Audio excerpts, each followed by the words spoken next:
Cambodia is home to many wonders, with many ancient temples and architecture, with each one being unique in its own way. A very interesting culture and religious practices.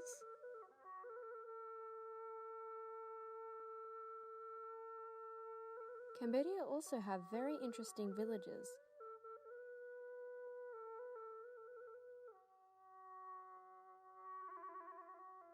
However, not everything in Cambodia is all beauty.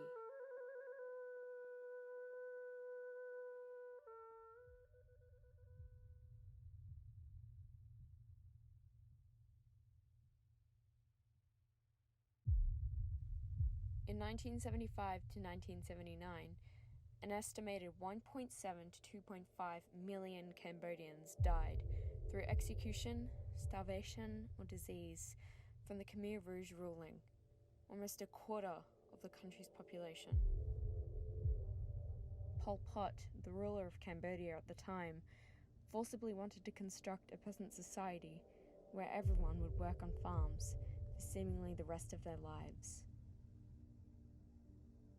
However, unfortunately for Pol Pot, not everyone was a peasant. Some had educations, jobs, and careers. This is what created the killing fields.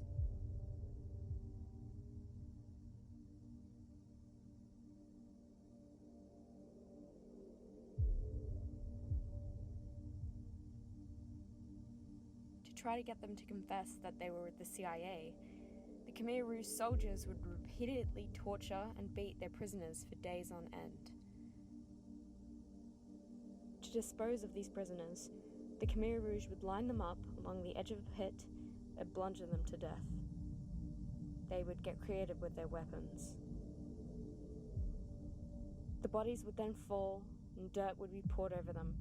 Some victims would still be alive when they were buried, but only very few survived.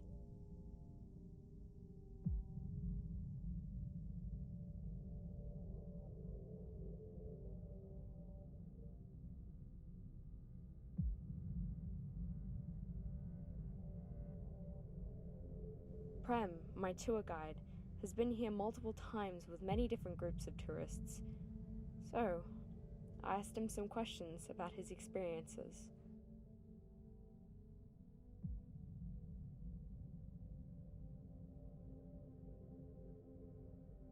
Yeah, very sad to hear and see all the story from the killing field.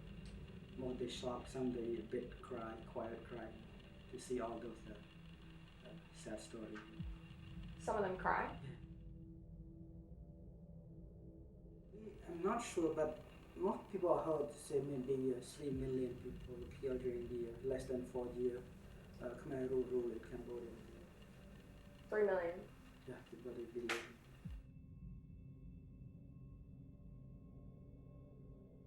We didn't see any the real justice come to us, because we didn't know the story, what is behind, and we didn't get any real answer from the Khmer Rouge leader.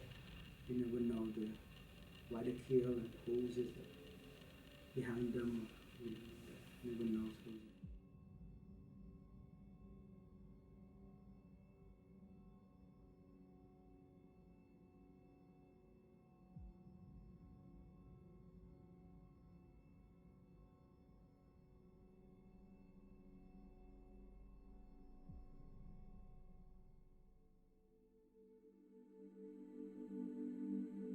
Even though they were all arrested, the Khmer Rouge still largely affected Cambodia in many different ways after the killing fields.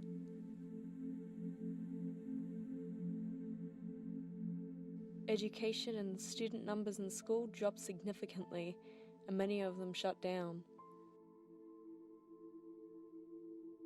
Many businesses went broke, and many children became orphans from their parents dying in the killing fields. But the worst thing by far was the people that the Cambodians lost, and the grief that filled most people's lives. But this can never truly go away.